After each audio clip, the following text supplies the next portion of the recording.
안녕하세요, 해니마스터입니다. 자, 오늘은 해부학 쉽게 이해하기 첫 번째 어깨, 견갑골의 구조에 대해서 쉽게 설명드리겠습니다. 쉽게. 자, 어깨 견갑골이라고 하면 날개뼈라고 얘기를 해요. 날개뼈. 이 부분이죠.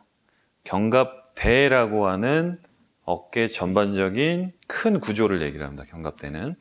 영어로는 이제 숄더 거들이라고 얘기를 하는데, 이 어깨 구조가 굉장히 중요한 부분은 우리가 상체 운동을 할 때 대부분 팔을 활용해서 움직이기 때문에 위팔뼈, 상완골이라고 얘기를 합니다.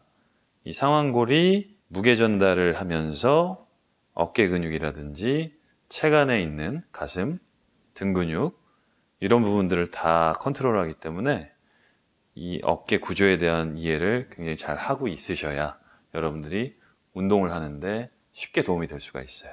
견갑대라고 하는 부분을 상세하게 설명을 드릴게요. 이게 말 그대로 견갑대입니다. 오른쪽 어깨예요. 제 우측 어깨인데 이 쇄골, 견갑골, 상완골 이런 모든 구조를 다 합쳐서 견갑대라고 얘기를 합니다. 숄더 거들. 자, 요거 볼게요. 쇄골이죠. 여기 위팔뼈, 우리 움직이는 위팔뼈, 상완골이라고 얘기를 합니다. 그리고 뒤쪽, 우리 흔히 말하는 견갑골, 날개뼈라고 얘기를 하죠. 이 세 가지의 구조물들, 골격이 모여서 견갑대를 이루는 겁니다. 어깨 관절들이 다 모이게 되는 그런 공간이에요. 견갑대에는 어깨 관절들이 총 4가지가 디테일하게 모여 있습니다. 쇄골, 견갑골, 상완골. 이 3가지의 구조물이지만 우리가 4가지의 관절이 어떻게 진행되는지 자세하게 한번 설명을 드려볼게요. 자, 앞에 보이는 이 쇄골 중앙 쪽에는 흉골이라고 하는 부분이 있습니다. 가슴뼈거든요. 우리가 새가슴이라고 얘기를 하면 이렇게 튀어나온 부분들이 있잖아요.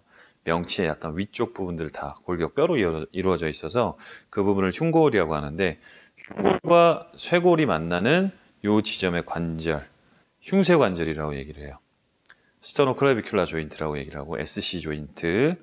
두 번째, 날개뼈의 제일 윗부분, 우리 견봉이라고 얘기를 합니다.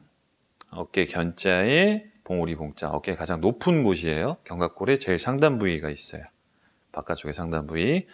견봉과 쇄골이 만나는 지점이 있어요. 이 부위 관절, 견쇄관절이라고 얘기를 합니다. 아크라미오 클래비큘라 조인트, AC 조인트라고 얘기를 해요. 세 번째, 상완골과 관절, 견갑골의 관절 페인 부분, 관절와라는 부분이 있습니다. 이 2가지가 만나는 지점을 관절와 상완관절이라고 얘기를 해요. 글리노이드 휴머러 조인트라고 얘기를 해요. 그래서 GH 조인트라고 얘기를 합니다. 견갑골과 후면 부위의 늑골, 갈비뼈라고 얘기를 해요. 그 지점이 만나는 부위도 우리가 불안정 관절이라고 얘기를 하거든요. 그래서 견갑골, 늑골, 흉부 측의 늑골, 견흉관절이라고 얘기를 합니다. 스카퓰로 소라식 조인트라고 얘기를 해요. ST 조인트라고 줄여서 얘기를 합니다. 이렇게 총 4가지, SC 조인트, 흉쇄관절, AC 조인트, 견쇄관절, GH 조인트, 관절와 상완관절, 다음 4번째로 견갑골이 붙는 ST 조인트, 견흉관절. 이렇게 총 4가지의 관절 구조로 이루어져 있는 거를 조금 이해를 해주시면 도움이 될 것 같아요. 자, 이 어깨 구조는 지금 말씀드린 것처럼 4가지의 관절로 이루어져 있는데, 이 중에서 가장 중점적인 역할을 하는 거는 견갑골이 붙어 있는 견흉관절입니다. 견흉관절이 어떻게 움직이느냐? 우리가 어깨를 앞으로 말아놓거나 펼쳐지거나 하면 요 견갑골이 ST 조인트, 견흉관절이 앞, 뒤로 움직이게끔 돼 있어요. 자, 이게 왜 중요한지를 설명을 드릴게요. 어깨 구조에서 쇄골과 상완골은 견갑골 쪽에 다 모이면서 붙어 있어요. 그래서 결국에는 견갑골이 움직이면 다른 관절들의 위치도 같이 변하게끔 되어 있습니다. 여러분들 옛날에 수학 다 배우셨죠? 부분집합, 교집합, 합집합, 전체집합. 쇄골과 상완골이 연결되어 있는 관절들은 어떤 요소 또는 부분집합이라고 얘기를 하면, 이 견갑골이 붙어 있는 전체적인 요인들, 이 견갑골이 움직이는 견흉관절은 전체 집합이라고 얘기를 하면 돼요. 그렇게 이해를 하시면 됩니다. 다시 한번 쉽게 설명을 드릴게요. 어깨를 앞쪽으로 말아 놓으면 결국에는 팔의 위치도 처음보다는 앞쪽으로 오게끔 되어 있습니다. 자, 가슴을 최대한 활짝 피면 또 한 번 팔의 구조는 뒤로 가게끔 되어 있어요. 자, 어깨를 한번 들어볼게요. 들면 이 견봉이라고 하는 부분, 가만히 있을 때 위치보다 조금 더 올라가게끔 되어 있어요. 결국에는 견갑골이 계속 움직여주면 나머지 관절들이 다 따라오게끔 되어 있다는 거예요. 자, 조금 더 쉽게 설명드리겠습니다. 이제 제 몸을 활용을 해서 가슴에 힘을 줘보세요 하면 어깨를 이렇게 핀 상태에서 가슴에 힘을 빡 주는 사람은 없을 거예요. 근데 가슴에 힘을 줘보세요 하면 대부분이 어깨를 앞으로 모으고 몸을 움츠린 채로 가슴을 최대한 수축하게끔 되어 있습니다. 그럼 등 근육은 어떻게 해야 돼요? 가슴을 핀 상태로 어깨를 뒤로 보내줘야 등 쪽에 있는 광배근이 최대한 수축을 할 수 있게끔 되어 있거든요.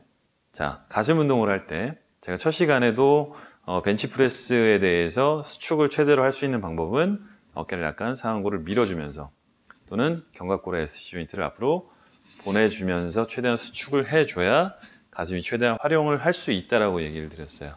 그래서 결국에는 상체 운동을 진행을 할 때는 전면 쪽에 있는 근육을 최대한으로 쓸 때 어깨의 구조는 앞쪽으로 견갑골이 밀려나야 되는 상황이고요.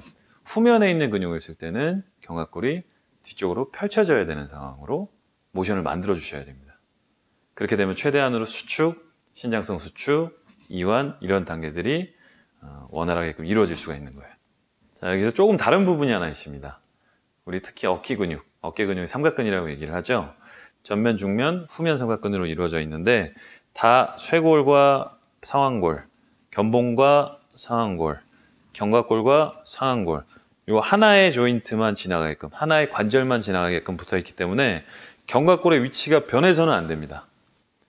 견갑골을 고정을 시킨 채로 팔만 움직여 주셔야 최대한으로 삼각근을 쓸 수가 있습니다. 요건 조금 다른 부분이에요. 정리를 해서 말씀드리면 흉부 쪽에 있는 근육, 흉근, 배 쪽, 등 쪽에 있는 근육, 광배근 이런 근육들은 견갑골과 상완골을 지나는 투조인트 머슬이라고 얘기를 해요. 두 개의 관절을 지배되기 때문에 두 가지의 관절을 다 써서 운동을 해줘야 정확하게 운동이 될 수가 있고 삼각근은 원조인트 머슬이라고 합니다.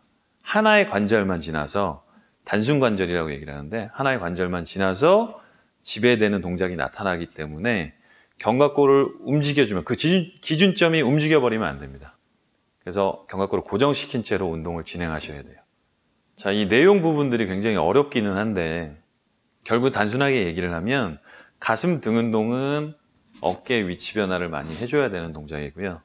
삼각근의 어깨 근육을 쓸 때는 어깨 위치를 고정시켜서 해야 되는 동작들이 나와야 된다는 거예요. 그 근육이 쓰일 때는 항상 뼈를 움직이거든요. 다시 말해서 뼈를 움직일 수 있는 구조들은 다 근육들이 하는 일이기 때문에 어떤 식으로 기준점에 뼈의 위치를 잡고 근육을 쓸지 그거를 잘 이해를 하신다면 여러분들이 얻고자 하는 근육들을 더 잘 활용할 수가 있을 겁니다. 자, 제가 하는 얘기가 어렵겠지만 계속 들으시다 보면 골격 구조가 어떻게 생기고 근육의 구조가 어떻게 생겼기 때문에 어떤 식으로 관절들과 근육을 활용해야 될지 조금씩은 감이 잡히실 거예요. 앞으로도 이 어려운 부분들이지만 최대한으로 알기 쉽게 풀이가 될 수 있게끔 노력하는 해니 마스터가 되겠습니다.